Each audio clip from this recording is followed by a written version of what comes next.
Tadumak Loisinjagini. Paujenjari Bas, Sri Sapam Rowen Singh Machanupa, Sri Sapam Premjit Singh Machanupa, Sri Sapam Dinoy Singh Machanupa, Sapam Mayai Likai Khongjong. Hangdoksare, Yaifabi Eye Care Khangabok Bazar, Ayuk Pung Mapandagina, Nungtil Pung Mari Fauba, Laying Balako Matamda, Max Upira U Amadi, Social Distance Ngapiu, Akupamarol Gidamag Call to View, 7395957341.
Tongan-tonganba pungphamsingda sandokjariba Diamond Radio channel asigi hojik makha tarakpa thauramda nomaijing numit khudingi sandokjaba live talent hunt thauram asiga loinana tabiriba mayambu Pusparani Laishram amadi Monica Rambam anina khurumjari.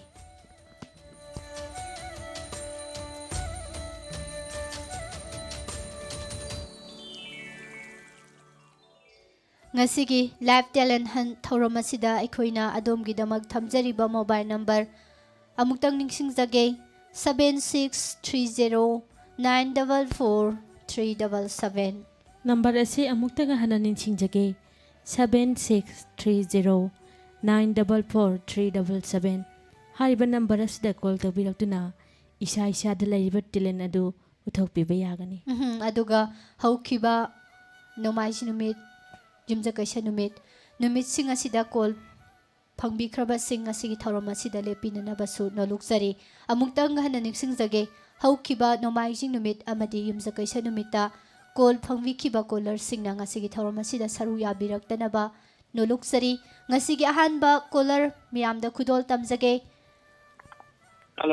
Hello isagi ming laifam amuktang haibiyo Taram Noksari Ngasigi live talent hunt thauram asida mayamgidamak kari khudol tambigadawri. Madam sare ama khakta khijage isani chaba. Hoi dudi tamina se haubiro. Aigi sare gi maming maithong ama laklere ngasi aigi su anauba sa amaga loinana leplere mimangda pungning huna fajaraba anauba maithong ama maithong sina hairere harigi lotuna leiri mamlaba suklaba ingkang tumbautana thallaba khuraba gakhududa kanagi thaujanbu phangdani khan toroklo ngasidi phanglawe kaidawnu tirudanu amuk hana lagabani ai anauba maithong se puduna tirangani aina minungsi phangdraba tolaba kayagi mafamda aigi amakpa yaudaba marik kaya yelamgani nakhoida amatta oina regarmeda Thagachari ngasigi live talent hunt thauram asida hanba caller oina yamna fajaba sareng amakha khudol biduna mayamda tahan biramba. Ngam kenom tawa thang daijoge Haibiyo koi thang je na mai jinga ning do ka bagi numidangi live phone program che khanbagi program che yaragadi sitoina phangba mi nge amka lepina ba je tha ma tang sire aikhoina marak dumak mayamda dumak laukthok sabani toina phangkhiba caller singna thauram asida anoba caller singidamak ꯌꯦꯡꯕꯤꯗꯨꯅ call ꯇꯧꯕ ꯂꯦꯞꯄꯤꯌꯨ ꯍꯥꯏꯗꯅ ꯂꯣꯏꯅꯅ ꯑꯩꯈꯣꯏꯒꯤ ꯑꯅꯧꯕ ꯀꯣꯂꯔꯁꯤꯡ ꯈꯛꯇꯒꯤ ꯑꯣꯏꯕ ꯊꯧꯔꯝꯁꯨ ꯑꯗꯨꯝ ꯃꯔꯛ ꯃꯔꯛꯇ ꯂꯩꯕꯥꯛꯄꯣꯛꯄ ꯅꯨꯃꯤꯠꯀꯤ ꯅꯨꯡꯊꯤꯜꯒꯤ ꯄꯨꯡ 1 ꯇꯥꯔꯛꯄ ꯃꯇꯝꯗ ꯁꯟꯗꯣꯛꯂꯤꯕ ꯂꯥꯏꯚ ꯐꯣꯟ ꯄ꯭ꯔꯣꯒ꯭ꯔꯥꯝꯒꯤ ꯊꯧꯔꯝꯗꯁꯨ ꯑꯗꯨꯃꯛ ꯃꯌꯥꯝꯒꯤꯗꯃꯛ ꯑꯗꯨꯝ ꯊꯝꯖꯕꯅꯤ ꯊꯥꯒꯠꯆꯔꯤ ꯑꯁꯤꯒꯤ ꯊꯧꯔꯝ ꯑꯁꯤꯗ ꯁꯩꯔꯦꯡ ꯑꯃ ꯊꯤꯕꯤꯔꯝꯕ ꯏꯁꯥꯒꯤ ꯋꯥꯈꯜꯂꯣꯟ ꯑꯃꯁꯨ ꯄꯨꯊꯣꯛꯄꯤꯔꯝꯕ ꯃꯣꯅꯤꯀꯥ ꯁꯩꯔꯦꯡꯁꯦ ꯑꯩꯈꯣꯏꯒꯤ ꯂꯥꯏꯐ ꯇꯦꯂꯦꯟ ꯍꯟ ꯍꯥꯏꯕꯁꯦ ꯇꯦꯂꯦꯟ ꯂꯩꯕ ꯀꯔꯥꯏ ꯀꯔꯥꯏꯗ ꯇꯦꯂꯦꯟ ꯂꯩꯔꯤꯒꯦ ꯍꯥꯏꯗꯅ ꯍꯟ ꯇꯧꯖꯕꯅꯤ ꯍꯥꯏꯖꯔꯤꯕꯀꯣ ꯍꯣꯏ ꯆꯦ ꯑꯗꯨꯕꯨ ꯑꯩꯈꯣꯏꯅ ꯃꯃꯥꯡꯗꯁꯨ ꯇꯦꯂꯦꯟ ꯍꯟꯁꯦ ꯍꯧꯗꯣꯔꯛꯄ ꯃꯇꯝꯗꯁꯨ ꯁꯩꯔꯦꯡꯒꯨꯝꯕꯁꯦ ꯇꯧꯔꯛꯀꯅꯤꯁꯨ ꯈꯜꯂꯨꯗꯕ ꯑꯗꯨꯒ ꯇꯧꯔꯛꯀꯦ ꯍꯥꯏꯕꯗꯒꯤꯁꯨ ꯑꯌꯥꯕ ꯄꯤꯊꯣꯛꯇꯅꯗꯤ ꯇꯧꯍꯟꯖꯈ꯭ꯔꯕ ꯑꯗꯨꯅ ꯍꯣꯏ ꯆꯦ. ꯃꯊꯪ ꯃꯊꯪ ꯑꯗꯨꯃꯛ ꯊꯧꯔꯝꯁꯤꯡꯗ ꯃꯈꯥ ꯇꯥꯔꯛꯄꯗ ꯑꯗꯨꯝ ꯁꯩꯔꯦꯡꯁꯦ ꯑꯗꯨꯝ ꯌꯥꯎꯗꯅ ꯂꯥꯛꯄꯅꯤ ꯑꯗꯨꯕꯨ ꯍꯧꯖꯤꯛꯇꯤ ꯑꯩꯈꯣꯏꯒꯤ ꯃꯊꯛ ꯊꯣꯡꯕꯁꯤꯡꯅꯁꯨ ꯇꯥꯟꯅꯖꯔꯕ ꯃꯇꯨꯡꯗ ꯁꯩꯔꯦꯡꯒꯤ ꯑꯣꯏꯕ ꯑꯩꯈꯣꯏꯒꯤ ꯁꯩꯔꯦꯡ ꯊꯤꯕ ꯈꯛꯀꯤ ꯑꯣꯏꯕ ꯄ꯭ꯔꯣꯒ꯭ꯔꯥꯝ ꯑꯃꯃꯨꯛ ꯇꯣꯉꯥꯟꯅ ꯑꯩꯈꯣꯏꯒꯤ ꯃꯇꯝ ꯑꯃ ꯂꯦꯞꯄꯒ ꯃꯌꯥꯝꯅ ꯁꯣꯏꯗꯅꯃꯛꯀꯤ ꯈꯪꯍꯟꯖꯔꯛꯑꯒꯅꯤ ꯍꯥꯏꯔꯤꯕ ꯁꯩꯔꯦꯡ ꯈꯛꯀꯤ ꯑꯣꯏꯕ ꯊꯧꯔꯝꯁꯤꯗꯁꯨ ꯃꯌꯥꯝꯅ ꯁꯩꯔꯦꯡ ꯏꯕꯤꯗꯨꯅ ꯃꯌꯥꯝꯅ ꯈꯨꯗꯣꯜ ꯇꯝꯕꯤꯔꯤꯕꯁꯤꯡꯅꯁꯨ ꯑꯊꯨꯕ ꯃꯇꯝꯗ ꯍꯞꯇꯥ ꯑꯃꯗ ꯑꯃꯨꯛꯇꯪ ꯊꯝꯒꯗꯕ ꯂꯥꯏꯚ ꯐꯣꯟ ꯄ꯭ꯔꯣꯒ꯭ꯔꯥꯝꯒꯤ ꯈꯨꯠꯊꯥꯡꯗ ꯁꯩꯔꯦꯡ ꯊꯤꯕꯒꯤ ꯊꯧꯔꯝꯁꯤꯗ ꯁꯩꯔꯦꯡ ꯏꯕꯤꯔꯤꯕꯁꯤꯡꯅ ꯁꯔꯨꯛ ꯌꯥꯕꯤꯌꯨ ꯂꯣꯏꯅꯅ ꯇꯦꯂꯦꯟ ꯍꯟꯁꯤꯗ ꯉꯁꯤꯒꯤ ꯑꯣꯏꯅ ꯑꯩꯈꯣꯏꯅ ꯃꯃꯥꯡꯗꯁꯨ ꯂꯥꯎꯊꯣꯛꯎꯗ꯭ꯔꯕꯅꯤꯅ ꯑꯗꯨꯃꯛꯄꯨꯗꯤ ꯌꯥꯏ ꯑꯗꯨ ꯑꯣꯏꯔꯒꯁꯨ ꯂꯥꯛꯀꯗꯧꯔꯤꯕ ꯊꯧꯔꯝꯗ ꯁꯔꯨꯛ ꯌꯥꯕꯤꯌꯨ ꯍꯥꯏꯖꯒꯦ ꯃꯌꯥꯝꯗ ꯃꯥꯡꯖꯧꯅꯅ ꯅꯤꯡꯁꯤꯡꯖꯔꯤ ꯉꯁꯤꯒꯤ ꯃꯈꯥ ꯇꯥꯔꯛꯄ ꯀꯣꯂꯔꯁ ꯂꯧꯈꯠꯄꯤꯌꯨ ꯍꯜꯂꯣ ꯍꯜꯂꯣ ꯃꯦꯗꯥꯝ ꯇꯔꯥꯝ ꯅꯣꯛꯆꯔꯤ ꯏꯁꯥꯒꯤ ꯃꯤꯡ ꯂꯩꯐꯝ ꯍꯥꯏꯕꯤꯌꯨ ꯑꯩ ꯐꯣꯟ ꯇꯧꯖꯔꯤꯕ ꯍꯤꯌꯥꯡꯂꯝꯗꯒꯤ ꯍꯤꯌꯥꯡꯂꯝ ꯁꯥꯅꯣꯅꯤ ꯉꯁꯤꯒꯤ ꯂꯥꯏꯚ ꯇꯦꯂꯦꯟ ꯍꯟꯒꯤ ꯊꯧꯔꯝꯗ ꯁꯔꯨꯛ ꯌꯥꯕꯤꯔꯛꯄ ꯏꯁꯥꯒꯤ ꯍꯩꯖꯕ ꯀꯔꯝꯕ ꯇꯦꯂꯦꯟ ꯎꯠꯊꯣꯛꯄꯤꯒꯗꯧꯔꯤ ꯃꯦꯗꯥꯝ ꯑꯩ ꯏꯁꯩ ꯑꯃꯈꯛꯇ ꯁꯨꯝ ꯁꯛꯆꯒꯦ ꯏꯁꯩ ꯑꯁꯤꯕꯨ ꯏꯕꯤꯔꯛꯄꯅ ꯀꯌꯥꯃꯨꯛ ꯁꯥꯔ ꯑꯦ ꯕꯤ ꯁꯔꯃ ꯍꯣꯏ ꯊꯋꯥꯏ ꯌꯥꯎꯅ ꯗꯥꯏꯃꯟ ꯔꯦꯗꯤꯑꯣꯒꯤ ꯂꯥꯏꯚ ꯇꯦꯂꯦꯟꯗ ꯁꯔꯨꯛ ꯌꯥꯕꯤꯔꯛꯄꯅꯤ ꯑꯩꯈꯣꯏꯒꯤ ꯆꯠꯅꯕꯤꯁꯦ ꯍꯥꯟꯅ ꯃꯃꯥꯡꯗꯁꯨ ꯈꯪꯉꯝꯗꯕ ꯑꯣꯏꯔꯝꯕꯒꯤꯗꯤ ꯌꯥꯏ ꯁꯥꯔ ꯅꯣꯡꯃꯥꯏꯖꯤꯡ ꯅꯨꯃꯤꯠꯇ ꯄꯥꯡꯊꯣꯛꯆꯔꯤꯕ ꯂꯥꯏꯚ ꯇꯦꯂꯦꯟ ꯍꯟꯇꯗꯤ ꯏꯁꯩ ꯁꯛꯄꯒꯤ ꯈꯨꯗꯣꯡꯆꯥꯕꯁꯦ ꯑꯩꯈꯣꯏꯅ ꯊꯝꯖꯗꯦ ꯌꯨꯝꯖꯀꯩꯁ ꯅꯨꯃꯤꯠꯇ ꯊꯝꯂꯤꯕ ꯂꯥꯏꯚ ꯇꯦꯂꯦꯟ ꯍꯟꯇ ꯀꯣꯂꯔ 6ꯇ ꯑꯩꯈꯣꯏꯅ ꯏꯁꯩ ꯁꯛꯄꯒꯤ ꯈꯨꯗꯣꯡꯆꯥꯕ ꯄꯤꯖꯔꯤ ꯂꯣꯏꯅꯅ ꯁꯒꯣꯜꯁꯦ ꯅꯨꯃꯤꯠꯀꯤ ꯅꯨꯃꯤꯗꯥꯡꯒꯤ ꯄꯨꯡ 8:30 ꯇꯥꯔꯛꯄ ꯃꯇꯝꯗ ꯗꯥꯏꯃꯟꯗ ꯏꯁꯩ ꯁꯛꯅꯁꯤ ꯍꯥꯏꯕ ꯄ꯭ꯔꯣꯒ꯭ꯔꯥꯝ ꯑꯁꯤꯗꯁꯨ ꯏꯁꯩ ꯃꯦꯗꯥꯝ ꯀꯩꯅꯣꯝꯇꯒ ꯍꯥꯏꯖꯧꯒꯦ ꯍꯥꯏꯕꯤꯌꯨ ꯉꯁꯤ ꯑꯇꯣꯞꯄ ꯏꯁꯩ ꯁꯛꯄ ꯌꯥꯗ꯭ꯔꯁꯨ ꯁꯩꯔꯦꯡ ꯊꯤꯕꯗꯤ ꯌꯥꯒꯗ꯭ꯔꯥ ꯁꯩꯔꯦꯡꯒꯤ ꯑꯣꯏꯅꯗꯤ ꯉꯁꯤꯒꯤ ꯑꯣꯏꯅ ꯐꯧ ꯌꯥꯔꯤ ꯍꯥꯏꯇꯥꯔꯦꯀꯣ ꯃꯇꯨꯡꯗꯒꯤꯗꯤ ꯂꯥꯏꯚ ꯇꯦꯂꯦꯟ ꯍꯟꯇ ꯁꯩꯔꯦꯡ ꯊꯤꯕꯒꯤ ꯄ꯭ꯔꯣꯒ꯭ꯔꯥꯝꯁꯤ ꯂꯧꯊꯣꯛꯆꯔꯒꯅꯤ ꯇꯣꯉꯥꯟꯅ ꯁꯩꯔꯦꯡ ꯈꯛ ꯑꯗ ꯃꯦꯗꯥꯝ ꯀꯔꯤꯒꯨꯝꯕꯇ ꯔꯤꯀ꯭ꯋꯦꯁ ꯇꯧꯖꯍꯧꯒꯦ ꯈꯪꯖꯗꯕ꯭ꯔꯥ ꯍꯪꯖꯕꯅꯤ ꯀꯩꯅꯣ ꯂꯥꯏꯚ ꯇꯦꯂꯦꯟ ꯍꯟꯒꯤ ꯉꯁꯤꯒꯤ ꯄ꯭ꯔꯣꯒ꯭ꯔꯥꯝꯁꯤꯗ ꯇꯧꯒꯗꯧꯕꯁꯤ ꯀꯩꯅꯣ ꯁꯝꯅꯄꯣꯝꯇ ꯃꯃꯥꯡꯗ ꯆꯥꯎꯔꯥꯛꯄ ꯑꯝꯇ ꯄꯤꯕꯤꯔꯝꯃꯒꯗꯤ ꯑꯩꯈꯣꯏꯅ ꯈꯪꯖꯗꯕ꯭ꯔꯥ ꯍꯪꯖꯕꯅꯤ ꯀꯩꯁꯨ ꯀꯥꯏꯕ ꯂꯩꯇꯦ ꯍꯣꯏ ꯍꯣꯏ ꯍꯣꯏ ꯇꯦꯂꯦꯟ ꯍꯥꯏꯔꯒꯗꯤ ꯀꯔꯤ ꯀꯔꯤ ꯗꯥꯏꯂꯣꯛ ꯂꯩꯔꯤꯀꯣ ꯃꯤꯃꯤꯀ꯭ꯔꯤ ꯇꯧꯕ ꯌꯥꯏ ꯗꯥꯏꯂꯣꯛ ꯇꯧꯕ ꯌꯥꯏ ꯑꯗꯒꯤ ꯂꯩꯔꯤꯕ ꯁꯥ ꯁꯟꯁꯤꯡꯒꯤ ꯈꯣꯟꯖꯦꯜ ꯁꯥꯕ ꯍꯥꯏꯕ ꯇꯥꯔꯦꯅꯦꯀꯣ ꯐꯥꯒꯤ ꯑꯃ ꯑꯗꯨꯃꯛ ꯇꯧꯕ ꯌꯥꯏ ꯑꯁꯤꯅꯆꯤꯡꯕ ꯌꯥꯏ ꯍꯥꯏꯖ ꯇꯥꯔꯦ ꯃꯃꯥꯡꯗ ꯑꯩꯈꯣꯏꯒꯤ ꯅꯣꯡꯃꯥꯏꯖꯤꯡ ꯅꯨꯃꯤꯠꯇꯁꯨ ꯏꯁꯩ ꯁꯛꯄꯒꯤ ꯄ꯭ꯔꯣꯒ꯭ꯔꯥꯝꯁꯦ ꯑꯗꯨꯝ ꯍꯥꯞꯄꯝꯃꯦ ꯑꯗꯨꯕꯨ ꯏꯁꯩ ꯁꯛꯄ ꯉꯥꯛꯇꯒꯤ ꯑꯣꯏꯅ ꯁꯨꯝ ꯂꯩꯈꯤꯗꯅ ꯇꯦꯂꯦꯟ ꯍꯟꯁꯦ ꯑꯩꯈꯣꯏꯒꯤ ꯇꯦꯂꯦꯟ ꯍꯟ ꯃꯥꯜꯂꯛꯇꯕ ꯃꯗꯨꯗꯒꯤ ꯂꯧꯊꯣꯛꯆꯈꯤꯕꯅꯤ ꯑꯗꯨꯒ ꯌꯨꯝꯖꯀꯩꯁ ꯅꯨꯃꯤꯠꯇꯁꯨ ꯑꯩꯈꯣꯏꯅ ꯀꯣꯂꯔ 6 ꯈꯛꯇꯗ ꯏꯁꯩ ꯁꯛꯄꯒꯤ ꯈꯨꯗꯣꯡꯆꯥꯕ ꯑꯁꯤ ꯄꯤꯖꯕꯅꯤ ꯏꯁꯩ ꯁꯛꯄꯒꯤ ꯑꯣꯏꯅꯗꯤ ꯏꯁꯩ ꯁꯛꯅꯁꯤ ꯗꯥꯏꯃꯟꯗ ꯏꯁꯩ ꯁꯛꯅꯁꯤ ꯍꯥꯏꯕ ꯄ꯭ꯔꯣꯒ꯭ꯔꯥꯝꯁꯤꯁꯨ ꯂꯩꯕꯅꯤꯅ ꯑꯩꯈꯣꯏꯅ ꯇꯦꯂꯦꯟ ꯍꯟꯇ ꯏꯁꯩꯗ ꯁꯨꯝ ꯁꯛꯄꯁꯦ ꯐꯖꯗꯕꯗꯒꯤ ꯑꯩꯈꯣꯏꯅ ꯂꯧꯊꯣꯛꯆꯈꯤꯕꯅꯤ ꯁꯥꯔꯒꯤ ꯁꯩꯔꯦꯡ ꯈꯨꯗꯣꯜ ꯇꯝꯕꯤꯔꯣ ꯃꯇꯝꯁꯨ ꯌꯥꯝ ꯂꯧꯖꯔꯦ ꯇꯥꯃꯤꯟꯅꯁꯤ ꯃꯌꯥꯝ ꯄꯨꯟꯅ ꯏꯃꯥ ꯃꯅꯤꯄꯨꯔ ꯉꯁꯤꯗꯤ ꯃꯤꯅ ꯁꯥ ꯑꯣꯜꯂꯛꯂꯦ ꯑꯣꯟꯅ ꯇꯩꯅ ꯄꯥꯜꯂꯔꯦ ꯁꯥ ꯅꯠꯇꯅ ꯃꯤꯆꯤꯛꯂꯦ ꯀꯩ ꯅꯠꯇꯅ ꯃꯤꯖꯥꯔꯦ ꯏꯃꯥꯅꯒꯤ ꯂꯩꯄꯥꯛꯅꯤ ꯍꯥꯏꯔꯝꯕ ꯆꯤꯡꯅ ꯀꯣꯏꯅ ꯄꯟꯊꯥꯕ ꯆꯤꯡꯅ ꯀꯣꯏꯅ ꯄꯥꯡꯉꯥꯛꯄ ꯂꯣꯛꯇꯥꯛꯅ ꯃꯤꯡꯁꯦꯜ ꯎꯔꯤꯕ ꯏꯃꯥ ꯉꯁꯤꯗꯤ ꯃꯆꯥꯁꯤꯡꯁꯦ ꯑꯃꯠꯇ ꯃꯥꯟꯅꯔꯛꯇ꯭ꯔꯦ ꯃꯤꯅ ꯁꯥ ꯑꯣꯜꯂꯛꯂꯦ ꯑꯣꯟꯅ ꯇꯩꯅ ꯄꯥꯜꯂꯔꯦ ꯍꯧꯖꯤꯛꯁꯤꯗ ꯆꯨꯝꯂꯦ ꯃꯤꯇꯩ ꯄꯨꯌꯥꯒꯤ ꯋꯥ ꯆꯨꯝꯂꯦ ꯏꯃꯥꯒꯤ ꯋꯥ ꯃꯟꯇ꯭ꯔꯤꯅ ꯏꯁꯄꯣꯟꯗ ꯐꯪꯉꯦ MLAꯅ ꯆꯧꯀ꯭ꯔꯤꯗ ꯐꯪꯉꯦ ꯋꯥꯌꯦꯜꯂꯤ ꯂꯩꯕꯥꯛꯁꯤ ꯑꯣꯏꯗꯕ ꯀꯌꯥꯅ ꯁꯥꯗꯨꯅ ꯑꯆꯨꯝꯕ ꯀꯌꯥ ꯄꯨꯊꯣꯛꯇꯨꯅ ꯑꯆꯨꯝꯕꯕꯨ ꯑꯔꯥꯟꯕ ꯑꯣꯜꯍꯜꯂꯤꯕ ꯉꯝꯍꯜꯂꯦ ꯃꯤꯄꯨꯝ ꯈꯨꯗꯤꯡꯃꯛꯀꯤ ꯁꯛꯂꯝꯕ ꯋꯥꯁꯛ ꯀꯗꯥꯏꯗꯅꯣ ꯍꯥꯏꯔꯝꯕ ꯋꯥꯍꯩꯅ ꯀꯗꯥꯏꯗ Nasidi amuktadi folok ima asumba taklarogaba napari na momsinta. Nasigi napari na momsin mina sa ulak liba amuktadi tumpukero ima mina sa ulak le ona tena pala rezukia sumle nikai puyagiwa sumle nikai puyagiwa. Madam Sereng Makichina Laksanga Gingasi. Thagachari sir, yamna nungaizare. Isai matem khak saksage hadana call si tawbirakpane du isai sakpa yade khangbadagi thorom sigi magun ngaknanaba isagi haijaba saireng amakhak live talent hanta mayamda khudol tambiramba thagachari.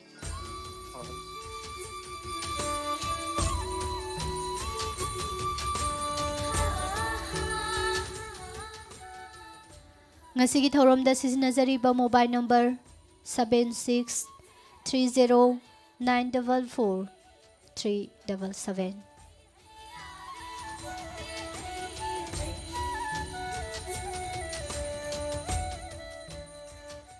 Haukiba nomaizing amadi yumza kaisa numita call phangkidaba caller sing ngasigi thoromda saru yabiu.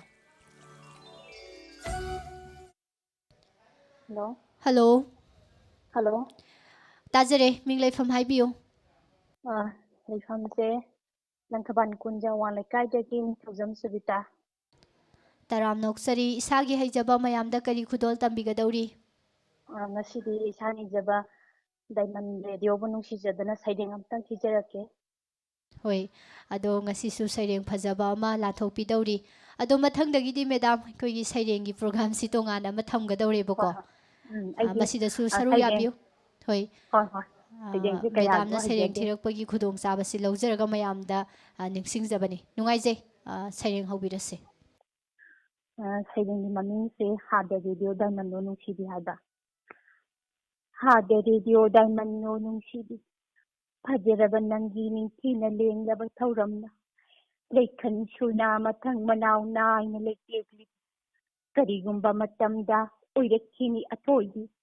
Karigumba Matamda, Uirakini Atoidi. Ngalani Taja Tawan Gum Soyoi. Nangi Konden Nungsiba. Lipong Kuding Sumatba. Oidene Nungsigi Lenam. Oidene Santigi Paudian Yelibi. Tajabagi Supi and the Naidaba. Tariba Makai Supi Naidadi. Kariyan Ubano. Hayu Gabanahaku. Nahaki Tumbu Induna. Dolabi Ayhaksu. Kong Tang Tab Natangduna. Yagjage ko Nangi Tauram Kudinda. Kaujage ko Nungsina Nangu Diamond Tenen Nungsidi. Angat Panina Haksi. Angat Panina Haksi. Ay Kabada Suloy Roy. Pukling butat tananungol hanba. Kilamuko mintaki urong. Kilamuko mintaki urong. Nasigi taybang pansida. Nahaki kondena. Pamung dagi hawat kangkat ngamdadaba. Aroy ba matam tabungay yeriba. Panggan solab aigi baba. Solabi aigi ima. Kuy tarabat imbalbo kadikta oyraba sumamon ninok tamhalibi. Amuk kasu panggal kauna hapiribi. Karam na bukaw gani, masa uwi ay hagna, nagsigi taybang pansida, nang muknungsiba layram loy, hada radio diamond no nung sibi. Thank you, Veda. Yam nungaije saireng se saireng bumande haijaribuko Monica tabata yam nungaiba koigi radio nataki artist saibatare koigi mama kundoregi khonjel si aman baduga mahagna koigi yaukiba radio nata koigi khumjin khidraba dairi haidana radio nata amakhak leibado adudaga tawkiba dialogue tu si aman bhai tare ko hoine dari pareba Aidi monologue tu saya khari pambado saireng ta intan khijadana khijage maina lenge khanjaban hoi yam nungaije tabiriba singnasu yam nungai biromgani khanjai thagachari ngasigi thoromda isagi phajaba sembiba saireng amakha khudol biramba thagachari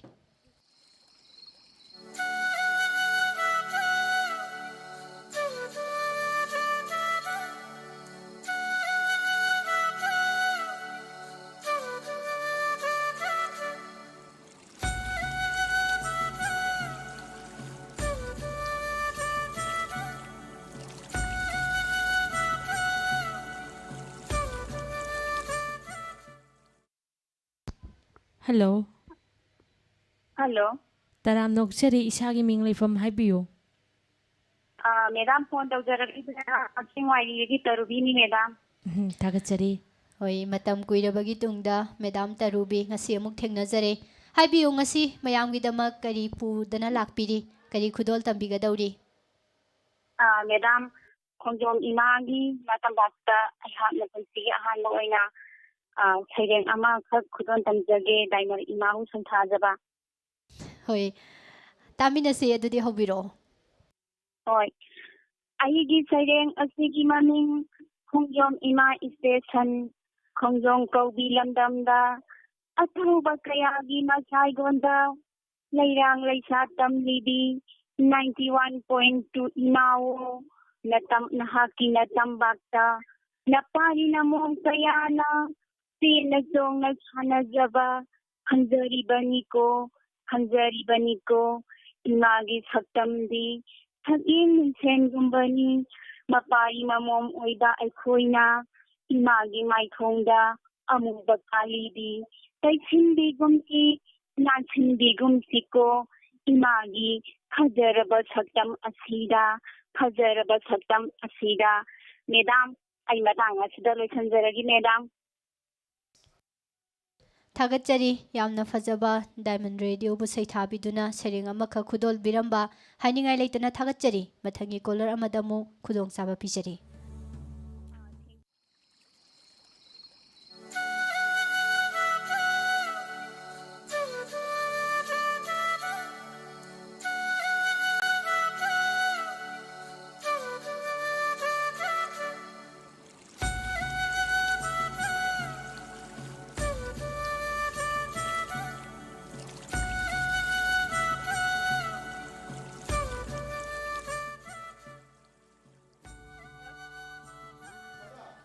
hello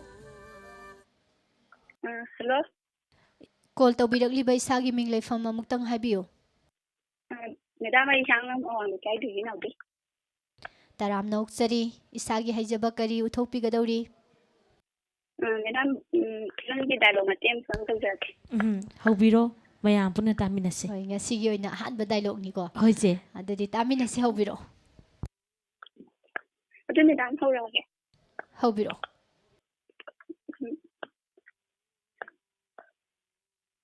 hey nang kaygino ay bu khuguding chagana thibadi nang mi sara na ko kaida e bai go ay nang bu thide kana haino khimina pa he ine e nami sana dai sana le ba ita ta ba shinja e ha ba pon thang ne hunja te yaw Yes kun pakang angawba film si dialogue na tabi pase balaga boniga ko ngang nakibagi matang amakang ni. ꯍꯣꯏ ꯗꯥꯏꯂꯣꯒꯁꯦ ꯑꯩꯈꯣꯏꯒꯤ ꯇꯧꯕꯤꯔꯛꯄ ꯃꯇꯝꯗ ꯇꯨꯡꯗꯒꯤ ꯀꯅꯥꯅꯣꯝꯅ ꯌꯥꯝ ꯀꯟꯅ ꯇꯥꯟꯅꯔꯛꯄꯒꯤ ꯃꯑꯣꯡꯗ ꯆꯦꯟꯕꯀꯣ ꯌꯥꯝ ꯅꯨꯡꯉꯥꯏꯖꯔꯦ ꯗꯥꯏꯂꯣग ꯃꯇꯦꯛꯁꯤꯃ ꯉꯁꯤꯒꯤ ꯊꯧꯔꯝꯗ ꯁꯔꯨꯛ ꯌꯥꯕꯤꯔꯛꯇꯨꯅ ꯃꯌꯥꯝꯗ ꯇꯥꯍꯟꯕꯤꯔꯝꯕ ꯊꯥꯒꯠꯆꯔꯤ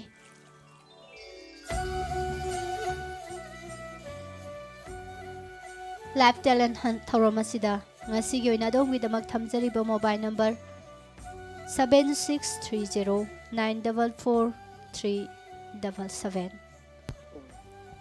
Hello. Hello. Call tabirak pa isagi ming leifam haibiyo. Ay thabana to kamakar kaiding. Kana oibirabano ming haibiyo.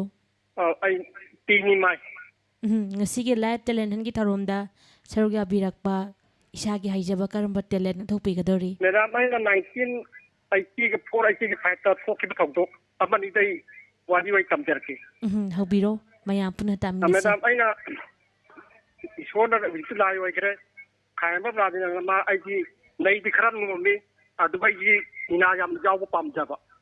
Ay di sa madam bet sa ye. Ay bet talaga ni mai hapok paneba. Ni hapin madam ay puba kauthoba. Puba kauthopadagi mapadi yengambadagi ay bungo nang mien to nei tres na bu kanatra de kanana pu sanoi na sini. Matam da mading ngasai daino ke ni di pusana nei tramne madi yang an thau one na madi chaba thara ga hoga da tension nak pane ne da. Ni di dai na hatu ga pusandoi ni do. Ata som de lina ba hok mayam na ding sa hi yang thau ba thora chini na adum mayam nei ga na da. De machina goi gre ado aina ai nong ban thai madam. Nengda nong ban tha ka da thoi bi dai nai.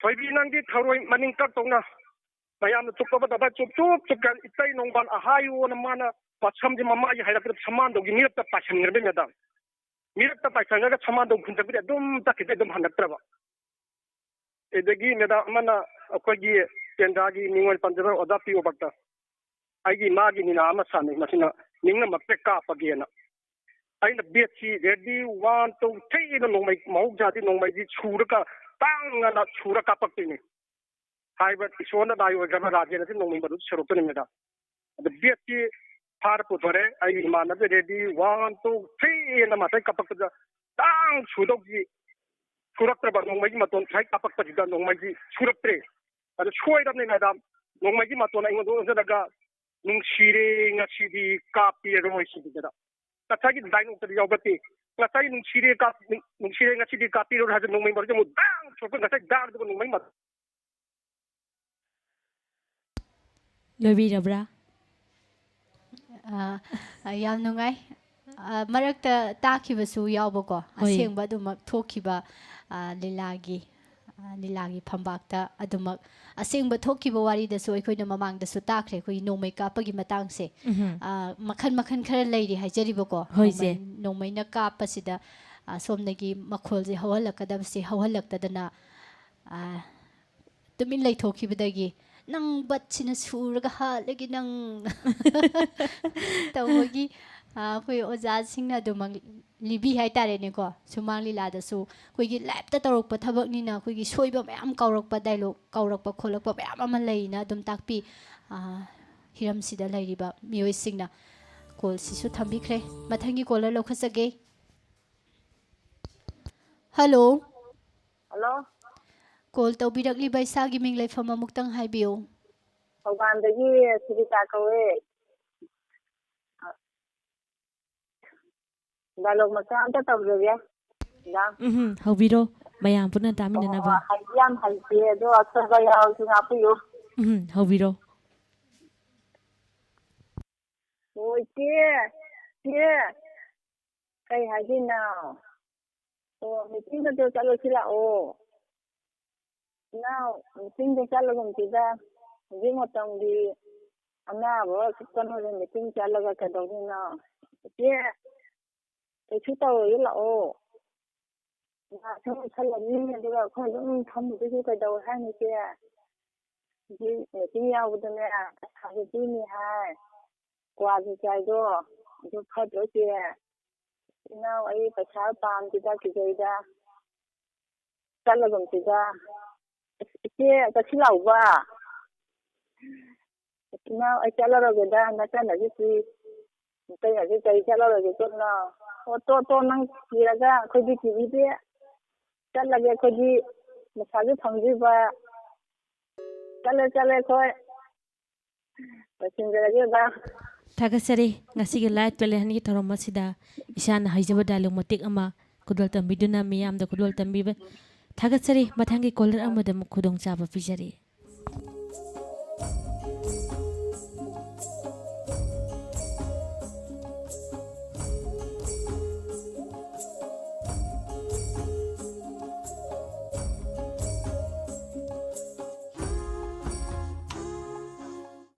ꯆꯦ ꯄꯨꯁꯄꯥ ꯃꯇꯝꯅ ꯀꯅꯥꯕꯨꯁꯨ ꯉꯥꯏꯗꯦ ꯑꯩꯈꯣꯏꯅ ꯁꯟꯗꯣꯛꯆꯔꯛꯂꯤꯕ ꯊꯧꯔꯝ ꯑꯁꯤ ꯇꯪꯈꯥꯏ ꯆꯦꯟꯁꯤꯜꯂꯛꯂꯦ ꯍꯥꯏꯖꯕ ꯇꯥꯔꯦꯀꯣ ꯍꯣꯏ ꯈꯪꯍꯧꯗꯦ ꯑꯗꯨꯕꯨ ꯃꯈꯥ ꯇꯥꯔꯛꯄꯗ ꯀꯣꯂꯔꯁꯤꯡꯅ ꯃꯌꯥꯝꯒꯤꯗꯃꯛ ꯀꯔꯝꯕ ꯍꯩꯖꯕ ꯉꯁꯤꯒꯤ ꯊꯧꯔꯝꯗ ꯎꯠꯊꯣꯛꯄꯤꯔꯛꯄꯒꯦ ꯍꯥꯏꯕꯗꯨꯗꯤ ꯌꯦꯡꯃꯤꯟꯅꯁꯤ ꯃꯊꯪꯒꯤ ꯀꯣꯂꯔ ꯂꯧꯈꯠꯆꯒꯦ ꯍꯜꯂꯣ ꯃꯦꯗꯥꯝ ꯑꯩ ꯗꯥꯏꯂꯣꯛ ꯑꯝꯇ ꯇꯧꯖꯒꯦ ꯗꯥꯏꯂꯣꯛꯁꯨ ꯇꯥꯁꯤ ꯑꯗꯨꯒ ꯑꯍꯥꯟꯕꯗ ꯃꯌꯥꯝꯗ ꯁꯛ ꯑꯃꯨꯛꯇꯪ ꯇꯥꯛꯄꯤꯌꯨ ꯏꯁꯥꯒꯤ ꯃꯤꯡ ꯂꯩꯐꯝ ꯍꯥꯏꯕꯤꯌꯨ ꯍꯥꯏꯖꯒꯦ ꯑꯩ ꯁꯦꯡꯃꯥꯏꯖꯤꯜ ꯍꯪꯒꯣꯜꯗꯒꯤ ꯅꯣꯔꯦꯟ ꯃꯣꯏꯔꯥꯡꯊꯦꯝ ꯑꯩꯒꯤ ꯗꯥꯏꯂꯣꯛꯁꯤꯒꯤ ꯃꯃꯤꯡ ꯑꯌꯣꯟꯅꯔꯁ ꯑꯗꯨꯗꯤ ꯍꯧꯕꯤꯔꯣꯀꯣ ꯍꯧꯖꯔꯒꯦ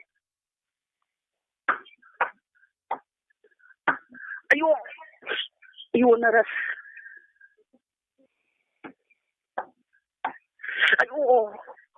ꯑꯌꯣ ꯏꯃꯥ ꯑꯌꯣꯟꯅꯔꯁ ꯊꯦꯡꯀ꯭ꯌꯨ ꯃꯦꯗꯥꯝ ꯐꯗꯤ ꯂꯣꯏꯁꯤꯟꯖꯔꯒꯦ ꯑꯍꯥꯟꯕ ꯇꯧꯕꯅꯤꯅ ꯗꯥꯏꯂꯣꯛꯁꯤꯁꯨ ꯈꯔ ꯂꯤꯛꯑꯦ ꯍꯥꯏꯇꯥꯔꯦ ꯍꯣꯏ ꯈꯖꯤꯛꯇꯪꯒ ꯗꯥꯏꯂꯣꯛ ꯍꯥꯏꯁꯤꯗꯤ ꯈꯤꯇꯪꯒ ꯁꯥꯡꯅꯒ ꯇꯥꯔꯀꯥꯟꯗ ꯅꯨꯡꯉꯥꯏꯕꯗꯨꯒꯤ ꯃꯍꯥꯎꯗꯣ ꯐꯪꯗꯣꯏꯅꯤ ꯍꯣꯏ ꯃꯥꯅꯦ ꯏꯆꯦ ꯃꯇꯨꯡꯗꯗꯤ ꯈꯖꯤꯛꯇꯪ ꯁꯥꯡꯅ ꯇꯧꯕꯤꯌꯨ ꯍꯥꯏꯖꯕ ꯇꯥꯔꯤ ꯃꯊꯪꯒꯤ ꯀꯣꯂꯔꯗ ꯈꯨꯗꯣꯡꯆꯥꯕ ꯄꯤꯖꯔꯤ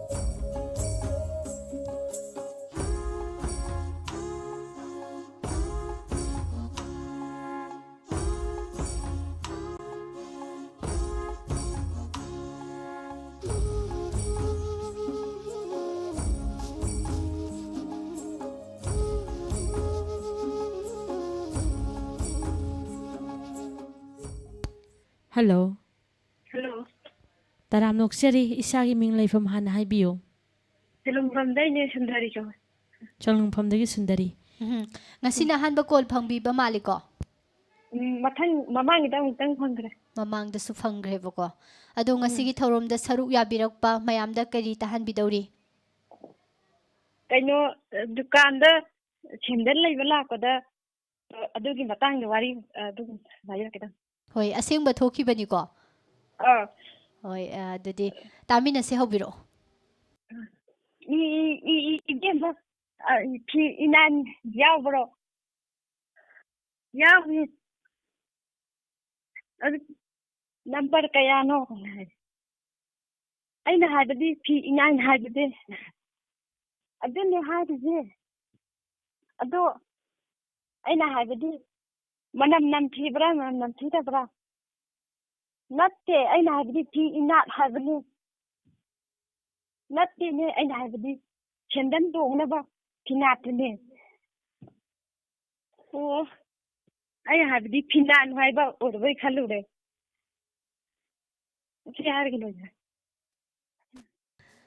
ꯊꯥꯒꯠꯆꯔꯤ ꯑꯁꯦꯡꯕ ꯏꯁꯥꯗ ꯊꯦꯡꯅꯈꯤꯕ ꯏꯁꯥꯗ ꯊꯣꯛꯈꯤꯕ ꯋꯥꯔꯤ ꯑꯃꯈꯛ ꯃꯌꯥꯝꯗ ꯂꯤꯕꯤꯗꯨꯅ ꯇꯥꯍꯟꯕꯤꯔꯝꯕ ꯊꯥꯒꯠꯆꯔꯤ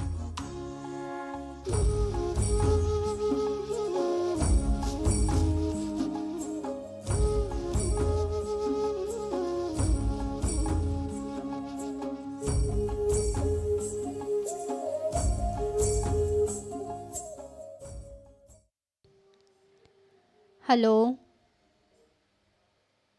Hello. 340 na loiba number ne khoi na lokhat chare adubo line se fauna ba ngamjadre mathangi caller da khudong sa ba bijari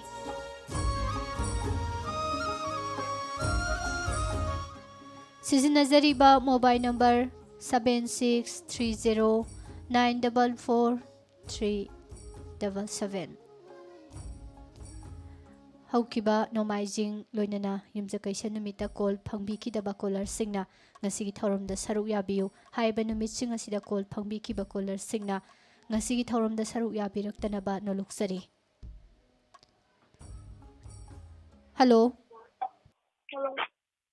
call ꯇꯧꯕꯤꯔꯛꯂꯤꯕ ꯏꯁꯥꯒꯤ ꯃꯤꯡ ꯂꯩꯐꯝ ꯍꯥꯏꯕꯤꯌꯨ ꯃꯦꯗꯥꯝ ꯑꯩ ꯁꯉꯥꯏꯌꯨꯝꯐꯝ ꯅꯪꯊꯧꯗꯒꯤ ꯑꯗꯦꯝ ꯇꯔꯥꯝ ꯅꯣꯛꯆꯔꯤ ꯏꯁꯥꯒꯤ ꯍꯩꯖꯕ ꯀꯔꯤ ꯎꯠꯊꯣꯛꯄꯤꯒꯗꯧꯔꯤꯒꯦ ꯗꯥꯏꯂꯣꯒ ꯑꯝꯇ ꯊꯤꯖꯒꯦ ꯍꯣꯏ ꯗꯥꯏꯂꯣꯒꯁꯦ ꯃꯌꯥꯝꯗ ꯅꯨꯡꯉꯥꯏꯅ ꯇꯥꯅꯕ ꯈꯖꯤꯛꯇꯪ ꯀꯂꯞ ꯇꯧꯁꯤꯀꯣ ꯍꯣꯏ ꯌꯥꯏꯀꯣ ꯉꯁꯥꯏꯗꯒꯤ ꯀꯣꯜꯁꯤ ꯇꯧꯖꯔꯛꯄꯅꯦ ꯍꯣꯏ ꯑꯍꯥꯟꯕꯁꯨ ꯑꯣꯏꯔꯦ ꯍꯣꯏ ꯑꯗꯨꯗꯤ ꯇꯥꯃꯤꯟꯅꯁꯤ ꯗꯥꯏꯂꯣꯒꯁꯦ ꯍꯧꯕꯤꯔꯣ ꯑꯕꯣ ꯅꯪꯅ ꯁꯥꯏꯕꯒꯤ ꯇꯞꯅ ꯂꯥꯛꯑꯣ ꯍꯥꯏꯔꯒ ꯀꯩꯒꯤꯅꯣ ꯇꯞꯅ ꯇꯞꯅ ꯂꯥꯛꯏꯁꯤꯕꯣ ꯏꯁꯨ ꯏꯕꯦꯝꯃ ꯅꯈꯣꯏꯅꯗꯤ ꯇꯞꯅ ꯂꯥꯛꯑꯣ ꯍꯥꯏꯔꯤꯕꯣ ꯑꯩꯅ ꯆꯠꯄ ꯉꯝꯗꯕ ꯅꯄꯨꯁꯨ ꯂꯩꯔꯝꯃꯅꯤꯀꯣ ꯂꯝꯕꯤꯗꯨꯗ ꯃꯥꯗꯤ ꯀꯅꯥꯒ ꯂꯥꯛꯃꯤꯟꯅꯔꯛꯄꯅꯤ ꯂꯝꯕꯤꯁꯤꯗꯤ ꯑꯩꯕꯨ ꯑꯝꯇ ꯈꯨꯠ ꯊꯝꯕꯤꯌꯣ ꯅꯪꯅ ꯑꯩꯕꯨ ꯂꯟꯕꯤꯔꯗꯤ ꯑꯩꯗꯤ ꯒꯥꯔꯤꯅ ꯊꯣꯝꯗꯨꯅ ꯁꯤꯈꯤꯕ ꯇꯥꯔꯦ ꯑꯕꯣꯛꯁꯤꯗꯤ ꯑꯉꯥꯡ ꯃꯆꯥ ꯁꯥꯕꯅ ꯄ꯭ꯔꯞ ꯄ꯭ꯔꯞ ꯂꯥꯛꯑꯣ ꯍꯥꯏꯔꯒ ꯀꯩꯒꯤꯅꯣ ꯑꯕꯣꯛꯅ ꯌꯥꯝꯅ ꯀꯤꯖꯔꯤꯗꯨꯕꯣ ꯏꯕꯦꯝꯃ ꯒꯥꯔꯤꯅ ꯊꯣꯝꯗ꯭ꯔꯗꯤ ꯑꯕꯣꯛ ꯑꯩ ꯂꯩꯇ꯭ꯔꯗꯤ ꯅꯪ ꯀꯅꯥꯗ ꯑꯕꯣꯛ ꯀꯧꯒꯅꯤ ꯂꯩꯖꯔꯦ ꯃꯦꯗꯥꯝ ꯌꯥꯝ ꯃꯥꯜꯂꯦ ꯑꯍꯥꯟꯕꯅꯤꯅꯦ ꯌꯥꯝ ꯄꯥꯈꯠꯂꯦ. ꯍꯣꯏ ꯄꯥꯈꯠꯄꯒꯤ ꯃꯃꯤꯕꯨ ꯀꯔꯤꯝꯇ ꯇꯥꯗꯦ ꯍꯥꯏꯖꯔꯤꯕꯀꯣ ꯌꯥꯝ ꯃꯇꯧ ꯃꯥꯟꯗꯅ ꯌꯥꯝ ꯐꯖꯅ ꯗꯥꯏꯂꯣꯛꯁꯦ ꯇꯧꯕꯤꯔꯛꯄ ꯌꯥꯝ ꯅꯨꯡꯉꯥꯏꯖꯩ ꯃꯊꯪꯗꯁꯨ ꯏꯁꯥꯒꯤ ꯍꯩꯖꯕ ꯑꯗꯨꯃꯛ ꯇꯦꯂꯦꯟ ꯍꯟꯇ ꯁꯔꯨꯛ ꯌꯥꯕꯤꯌꯨ ꯉꯁꯤꯒꯤ ꯑꯣꯏꯅꯗꯤ ꯑꯇꯣꯞꯄ ꯀꯣꯂꯔ ꯑꯃꯗ ꯈꯨꯗꯣꯡꯆꯥꯕ ꯄꯤꯖꯔꯤ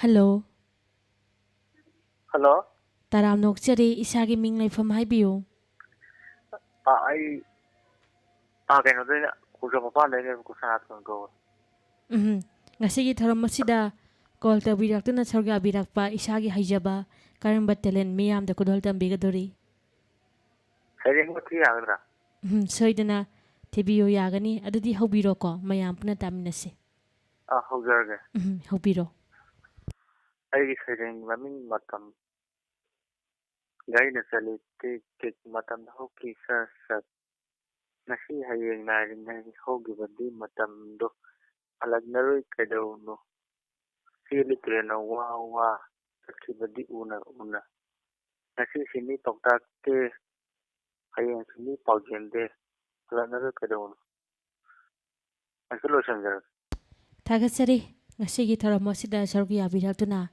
ꯏꯁꯥꯅ ꯍꯩꯖꯕ ꯇꯦꯂꯦꯟ ꯑꯃ ꯎꯠꯊꯣꯛꯄꯤꯕ ꯃꯊꯪꯒꯤ ꯀꯣꯂꯔ ꯑꯃꯗ ꯑꯃꯨꯛ ꯈꯨꯗꯣꯡꯆꯥꯕ ꯄꯤꯖꯔꯤ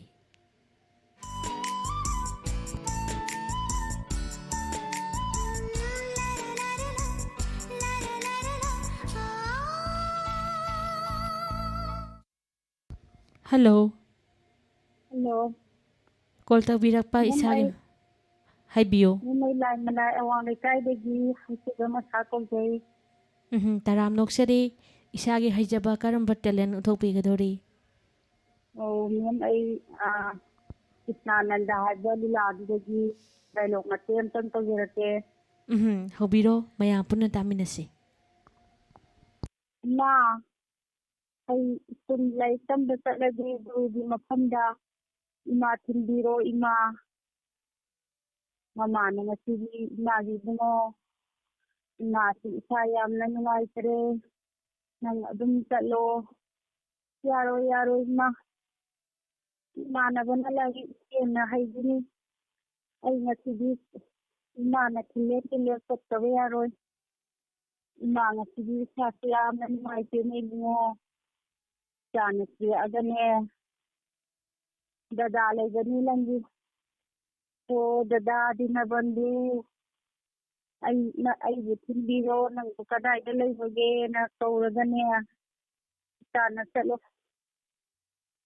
ꯍꯣ ꯏꯃꯥ ꯗꯗꯥ ꯗꯤꯅꯕꯟꯙꯨ ꯀꯧꯋꯦ ꯍꯥꯏꯕ ꯍꯣꯏ ꯍꯣꯏ ꯏꯕꯨꯡꯉꯣ ꯆꯠꯂꯣꯀꯣ ꯑꯗꯨꯗꯤ ꯏꯃꯥ ꯑꯩ ꯆꯠꯂꯨꯈꯤꯒꯦꯀꯣ ꯏꯃꯥ ꯍꯣꯏ ꯍꯣꯏ ꯍꯣꯏ ꯆꯠꯂꯣ ꯏꯕꯨꯡꯉꯣ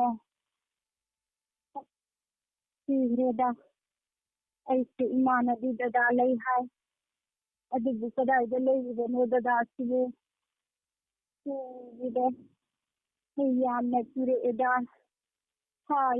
ꯁꯥꯅꯁꯨ ꯃꯌꯥꯝ ꯑꯃ ꯈꯣꯡꯉꯛꯑꯦꯅꯦ ꯍꯣ ꯗꯗꯥ ꯗꯤꯅꯕꯟꯙꯨ ꯃꯍꯥꯛꯄꯨ ꯀꯗꯥꯏꯗ ꯂꯩꯕꯒꯦ ꯑꯩ ꯌꯥꯝꯅ ꯀꯤꯔꯦ ꯗꯗꯥ ꯑꯁꯣꯝꯗꯒꯤ ꯍꯔꯤ ꯀ꯭ꯔꯤꯁꯅꯅ ꯑꯩꯒꯤ ꯑꯋꯥꯕꯗꯨ ꯎꯔꯗꯨꯅ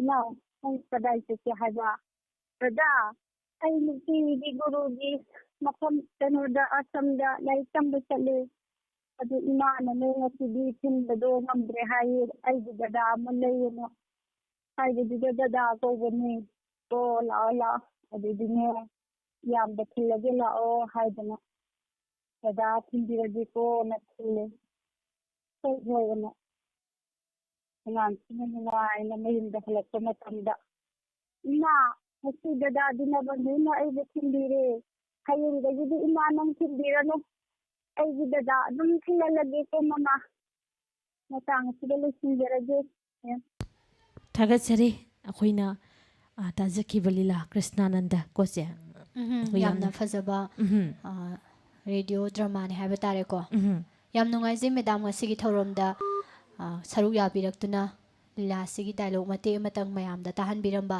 ꯊꯥꯒꯠꯆꯔꯤ꯫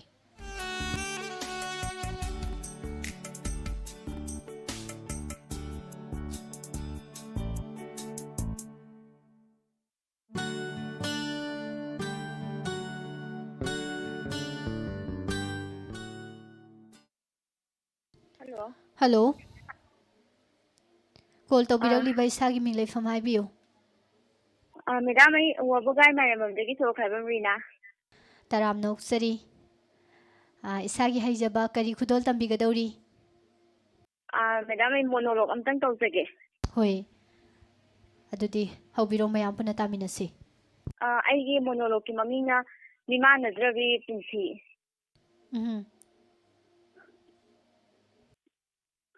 Ibema, Karaida Gazano Siangangibo. Yungi Makada after Lavani. Oh, Ibema Kaida like Yenango. Ma, I see my Yaka Yahiga Davina. Nango, Yum did you Sumang the Mangoni Sakari Mayam, the Kurlu and the Yadro.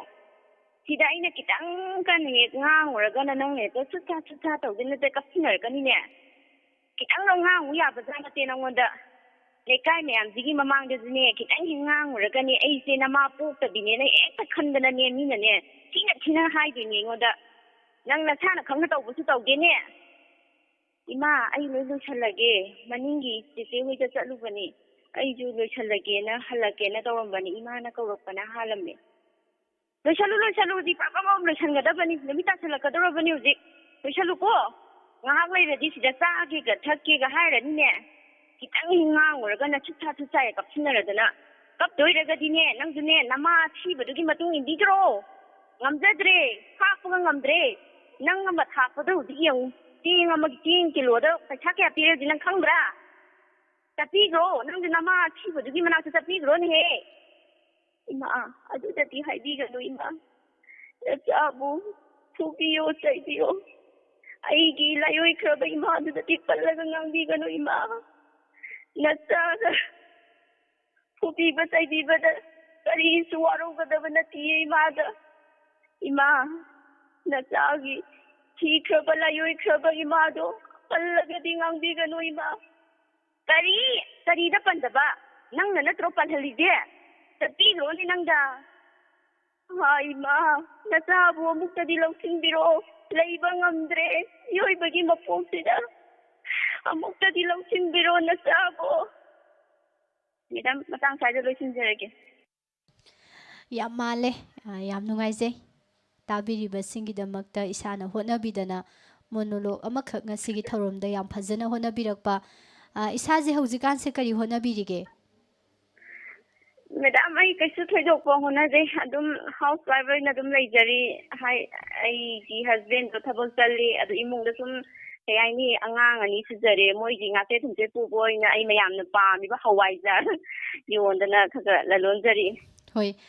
Taibang khongchata thengnariba awa nungai punsi aduga thengnariba thaba inghang mayam sidagi ngayaktang na thaibiraaga Diamond Radio gi live talent hanta saruk yabiduna mayamda nungaiba mahau ama ngasigi thoromda pibibagi damak thagachari medam bo haningai tana matung tarak pasingda so dumak thorom saruk yabiu ngasigi oinadi mathangi caller da khudong saba pijari.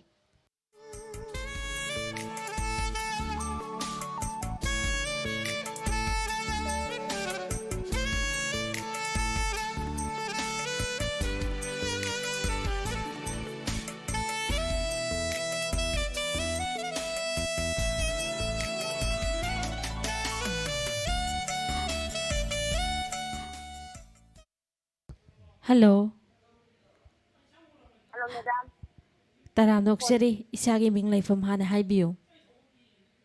Phone Pagaraga, I Tabakuno, the Grammy Tani, Madam. Ngasigi live talent Hangi Tarum da Saruya Birapa, Isagi Hijabakaram but talent, Utopiga Dori. Madam, I can't juggle I am not a person. Hobiro, Mayam Punataminase. I keep saying the money you are. I keep seeing I see Gamakan, seeing I keep saying, paper like a so proper like a hunting worker, ꯊꯃꯣꯏꯗ ꯃꯋꯣꯟ ꯀꯌꯥ ꯄꯨꯟꯁꯤ ꯈꯣꯡꯖꯦꯜ ꯑꯁꯤꯅ ꯈꯪꯍꯧꯗꯅ ꯏꯊꯝꯅꯈ꯭ꯔꯕꯗꯤ ꯈꯪꯗꯦ ꯄꯨꯟꯁꯤꯕ ꯃꯄꯨ ꯃꯍꯥꯛꯅ ꯇꯝꯂꯝꯂꯕ ꯄꯨꯟꯁꯤꯁꯦ ꯁꯥꯡꯅ ꯏꯁꯤꯡ ꯊꯃꯣꯏꯅꯨꯡꯗꯒꯤ ꯊꯣꯛꯂꯛꯂꯕ ꯋꯥꯍꯩ ꯀꯌꯥ ꯑꯩꯒꯤ ꯄꯨꯟꯁꯤ ꯀꯥꯂꯦꯟ ꯅꯥꯏꯖꯗꯦ ꯂꯥꯏꯔ ꯏꯅꯥ ꯈꯨꯟꯕ ꯈꯥꯏꯖꯗꯦ ꯃꯄꯨꯒꯤꯁꯨ ꯊꯥꯅꯤ ꯈꯜ ꯃꯄꯨ ꯃꯥꯒꯤ ꯃꯍꯩꯅꯤ ꯈꯟꯕ ꯂꯩꯇꯅ ꯏꯁꯤꯡ ꯑꯩꯒꯤ ꯁꯩꯔꯦꯡ ꯂꯩꯅꯝ ꯌꯥꯎꯗ꯭ꯔꯕ ꯂꯩꯆꯨ ꯁꯍꯦꯛ ꯆꯥꯗ꯭ꯔꯕ ꯂꯩꯆꯜ ꯄꯤꯛꯂꯕ ꯊꯃꯣꯏꯒꯤ ꯀꯥꯆꯤꯟꯗ ꯆꯣꯠꯇꯨꯅ ꯊꯝꯕ ꯉꯝꯂꯛꯇ꯭ꯔꯦ ꯉꯁꯤꯗꯤ ꯂꯦꯝꯍꯧꯔꯤꯕ ꯄꯨꯟꯁꯤ ꯈꯔꯁꯤ ꯀꯠꯊꯣꯛꯂꯒꯦ ꯗꯥꯏꯃꯟ ꯔꯦꯗꯤꯑꯣꯒꯤꯗꯃꯛ ꯀꯠꯊꯣꯛꯂꯒꯦ ꯗꯥꯏꯃꯟ ꯔꯦꯗꯤꯑꯣꯒꯤꯗꯃꯛ ꯃꯦꯗꯥꯝ ꯑꯣꯏꯖꯔꯦ ꯊꯥꯒꯠꯆꯔꯤ ꯃꯦꯗꯥꯝ ꯌꯥꯝꯅ ꯐꯖꯕ ꯁꯩꯔꯦꯡ ꯑꯃꯈꯛ ꯈꯨꯗꯣꯜꯕꯤꯔꯝꯕ ꯍꯥꯏꯅꯤꯡꯉꯥꯏ ꯂꯩꯇꯅ ꯊꯥꯒꯠꯆꯔꯤ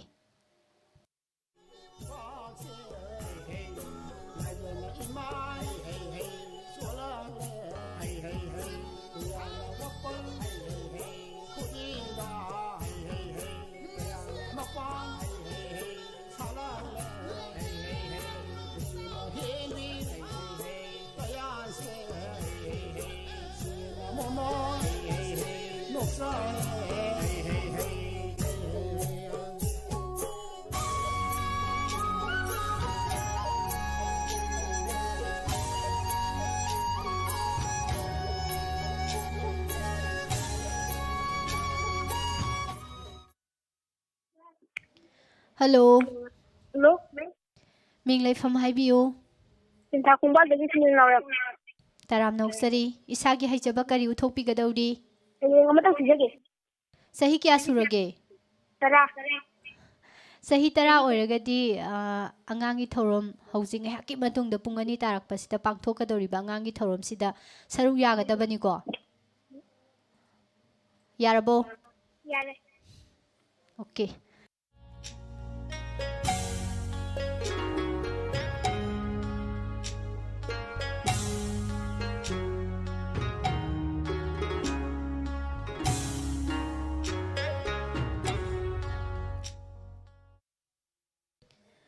Hello. Hello.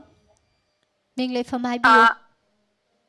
Madam, I talking about the video ni madam, I saying ado tabi liba miyam na ngasi gani kitang asoy kitang yaw gibadoy pathok sel kre madam ado na amtang repeat tawjarake madam. Madam matungda oina saru yabiro koigi caller amada anira khudong chaba pibase koidi mathak thongba singi yathang yawdragadi thorom sida hekta ma pangthokpa ngamde haidi tabiriba mayamsina wakalakpai matungina akhoidasu mathak thongba singda lairiba singna tawgadabani tawroidabani haibasigi matungina akhoidi program se conduct tawjabani mathangida adumak khudong chaba pijage.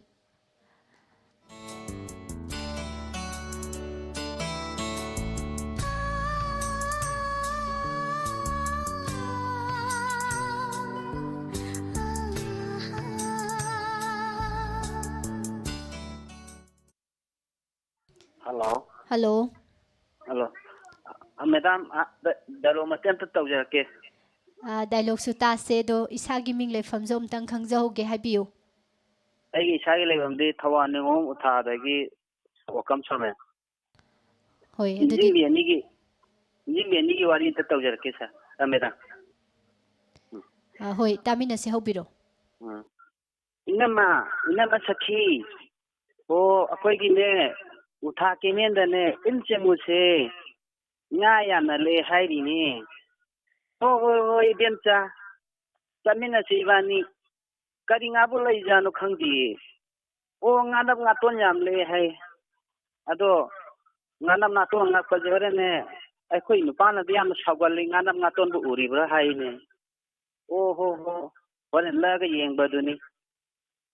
Dem ni amakane nganap na khangdi amal he.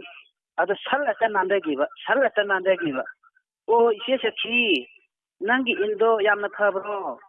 Nang di ngaton de labo khangdi ni biansa ngatola khangdi le majune phalla ta chongdagi ba ado biansa koi ne nipa jo yam ngagwalli yam sawgalli aduna ne ngana ngaton je thabra bo ne il hangen je tiepna to ani ai di karage do che saki ngai khu ai di siena kara ga ai di khandale hobangam jero bro o phare phare gem cha du ne nang na puroi bedo lakpa ngai horo nasi di ne karage ko to jerge me dam sido ꯌꯥꯝ ꯅꯨꯡꯉꯥꯏꯖꯩ ꯁꯥꯔ ꯏꯅꯦ ꯁꯈꯤꯗꯣ ꯌꯥꯝ ꯃꯥꯜꯂꯦꯀꯣ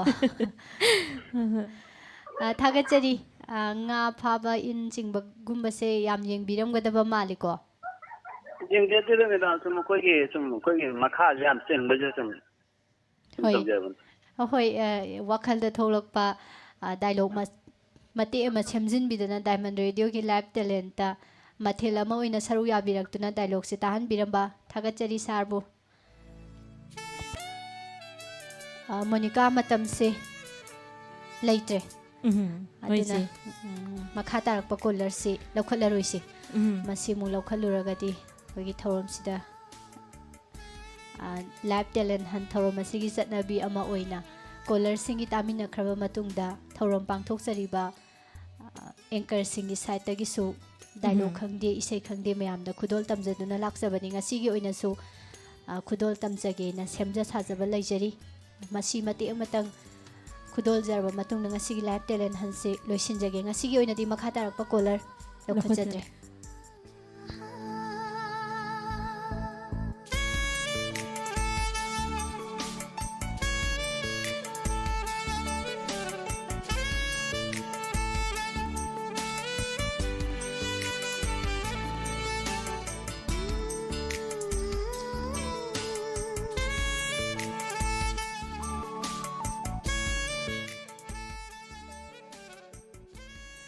ꯃꯌꯥꯝꯗꯒꯤꯁꯨ ꯅꯨꯡꯉꯥꯏꯔꯕ ꯁꯩꯔꯦꯡ dialogue ꯇꯥꯃꯤꯟꯅꯈ꯭ꯔꯕꯒꯤ ꯇꯨꯡꯗ anchor ꯑꯣꯏꯖꯔꯤꯕ ꯑꯩꯈꯣꯏꯅꯤꯒꯤ ꯁꯥꯏꯠꯇꯒꯤꯁꯨ ꯉꯁꯤꯒꯤ ꯊꯧꯔꯝ ꯑꯁꯤꯗ ꯗꯥꯏꯂꯣꯛ ꯃꯇꯦꯛ ꯑꯃꯇꯪ ꯇꯧꯖꯒꯦ ꯂꯧꯈꯠꯆꯔꯤꯕ ꯗꯥꯏꯂꯣꯛ ꯃꯇꯦꯛ ꯑꯁꯤ ꯂꯛꯁꯃꯤ ꯑꯃꯗꯤ ꯕꯤꯅꯟꯗ ꯍꯥꯏꯔꯤꯕ ꯔꯦꯗꯤꯑꯣ ꯗ꯭ꯔꯃꯥ ꯑꯁꯤꯗꯒꯤ ꯃꯇꯦꯛ ꯑꯃꯇꯪ ꯂꯧꯊꯣꯛꯆꯗꯨꯅ ꯃꯌꯥꯝꯗ ꯈꯨꯗꯣꯜ ꯇꯝꯖꯒꯦ ꯁꯣꯏꯈꯤꯕ ꯂꯥꯟꯈꯤꯕ ꯃꯌꯥꯝꯅ ꯉꯥꯛꯄꯤꯒꯅꯤ ꯍꯩꯖꯗꯅ ꯇꯧꯖꯕ ꯅꯠꯆꯗꯦ ꯃꯌꯥꯝꯅ ꯇꯧꯅꯕꯒꯤ ꯃꯇꯨꯡ ꯏꯟꯅ ꯑꯩꯈꯣꯏꯁꯨ ꯍꯩꯕ ꯍꯩꯇꯕ ꯃꯇꯦꯛ ꯑꯃꯇꯪ ꯃꯌꯥꯝꯗ ꯈꯨꯗꯣꯜ ꯇꯝꯖꯒꯦꯅ ꯁꯦꯝꯖ ꯁꯥꯖꯕꯅꯤ ꯁꯣꯏꯈꯤꯕ ꯂꯥꯟꯈꯤꯕ ꯄꯨꯝꯅꯃꯛꯅ ꯉꯥꯛꯄꯤꯒꯅꯤ ꯃꯇꯦꯛ ꯁꯤꯃꯇꯪ ꯈꯨꯗꯣꯜ ꯇꯝꯖꯒꯦ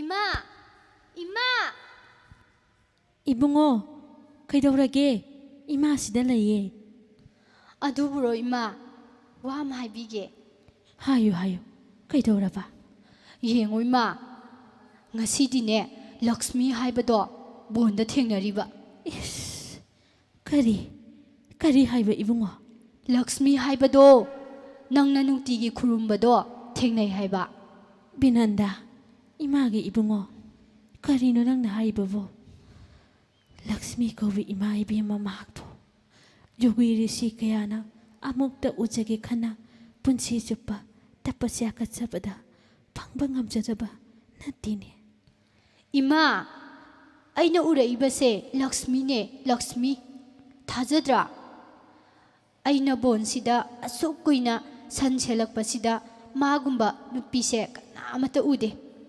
ꯉꯁꯤꯇꯅꯤ ꯕꯣꯟꯁꯤꯗ ꯅꯨꯄꯤ ꯎꯔꯛꯏꯕ ꯀꯔꯤ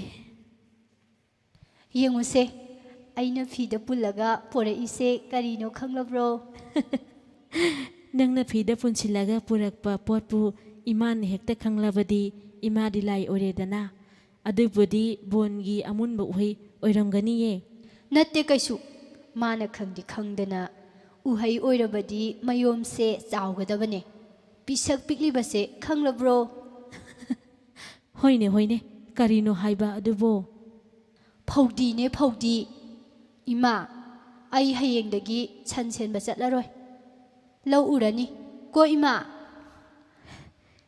ꯀꯔꯝꯕ ꯊꯧꯗꯣꯛꯅꯣꯅꯦ ꯉꯁꯤꯁꯤꯕꯣ ꯑꯩꯒꯤ ꯄꯤꯛꯂꯤꯕ ꯏꯆꯥꯒꯤ ꯃꯥꯏꯊꯣꯡꯗ ꯅꯨꯡꯇꯤꯒꯤ ꯃꯥꯟꯅꯗꯕ ꯋꯥꯈꯜꯒꯤ ꯃꯃꯤ ꯑꯃꯁꯨ ꯃꯌꯦꯛ ꯁꯦꯡꯅ ꯇꯥꯕ ꯎꯔꯤ ꯑꯩꯅ ꯍꯥꯏꯕꯗꯤ ꯈꯨꯝꯗ꯭ꯔꯒ ꯃꯊꯟꯇ ꯄꯨꯡꯉꯥꯡ ꯉꯥꯡꯉꯤꯁꯤꯌꯣ ꯀꯔꯤꯅꯣ ꯏꯕꯨꯡꯉꯣ ꯅꯪꯅ ꯍꯥꯏꯔꯤꯕꯕꯣ ꯑꯩꯅꯦ ꯍꯌꯦꯡꯗꯒꯤ ꯁꯟ ꯁꯦꯟꯕ ꯆꯠꯂꯔꯣꯏ ꯂꯧ ꯎꯔꯅꯤ ꯍꯥꯏꯕ ꯑꯗꯨꯕꯨꯗꯤ ꯌꯥꯝꯅ ꯐꯕ ꯋꯥꯅꯦ ꯉꯝꯗꯕꯒꯤ ꯋꯥꯅꯦ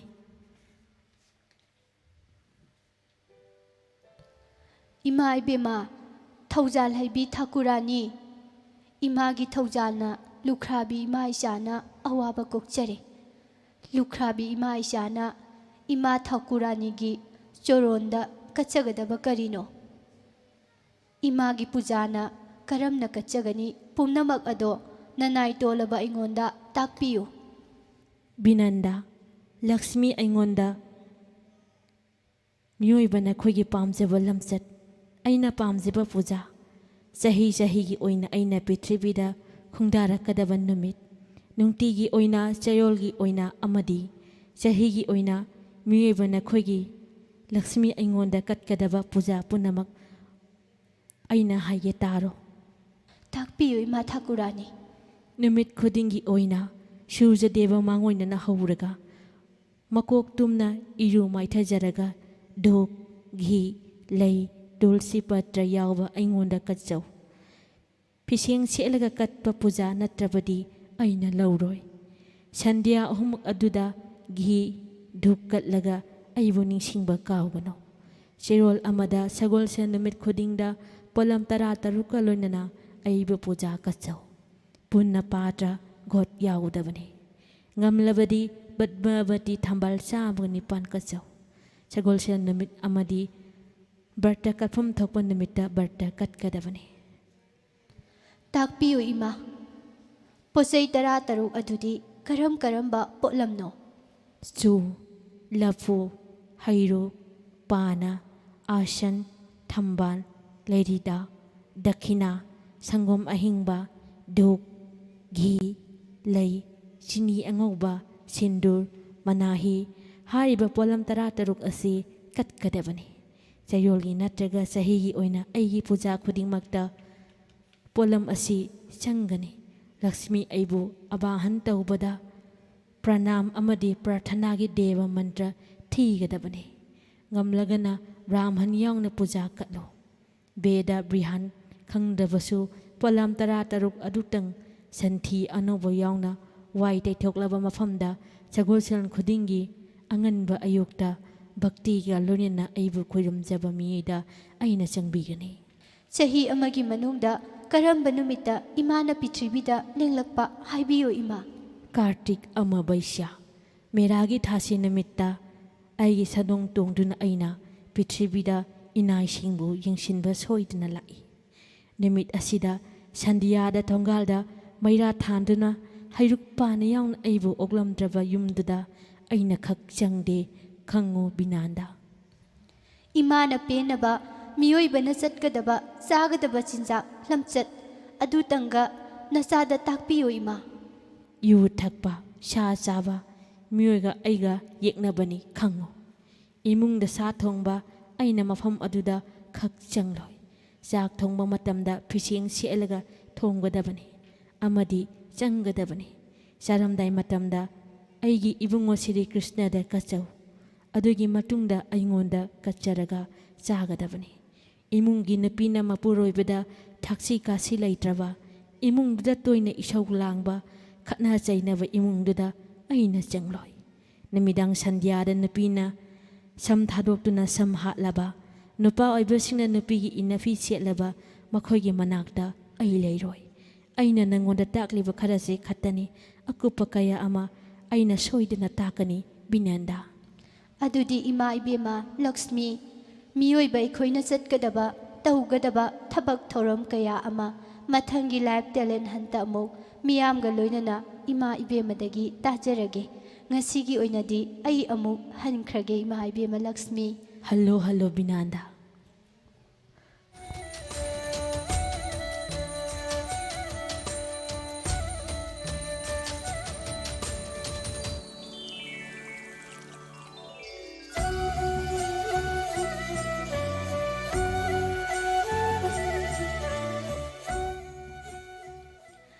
Thagatsari mayam pumnamak ngasigidamaktadi nomaiji numita pangthoksaba live talent hunt matang asida loisinjari loisilakpada dialogue matek asitang tawjaba matamda mayamna pukning thogatpiduna thagatpiba haningai leitana thagatsari mathangi live talent hunt amok tongan ba caller singi masagi haijabaga loinana Diamond Radio gi staff singi khonjel ga loinana adomgi radio ꯁꯦꯠꯇ ꯑꯗꯣꯝꯒꯤ ꯅꯥꯛꯇ ꯑꯃꯨꯛ ꯍꯟꯖꯔꯛꯀꯦ ꯉꯁꯤꯒꯤꯗꯃꯛꯇꯗꯤ live talent ꯍꯟ ꯊꯧꯔꯝ ꯇꯥꯕꯤꯔꯤꯕꯁꯤꯡꯕꯨ ꯂꯣꯏꯁꯤꯜꯂꯛꯄꯗ ꯄꯨꯁꯄꯔꯥꯅꯤ ꯂꯥꯏꯁ꯭ꯔꯝ ꯑꯃꯗꯤ Monica ꯅꯝꯕꯝ ꯑꯅꯤꯅ ꯈꯨꯔꯨꯝꯖꯔꯤ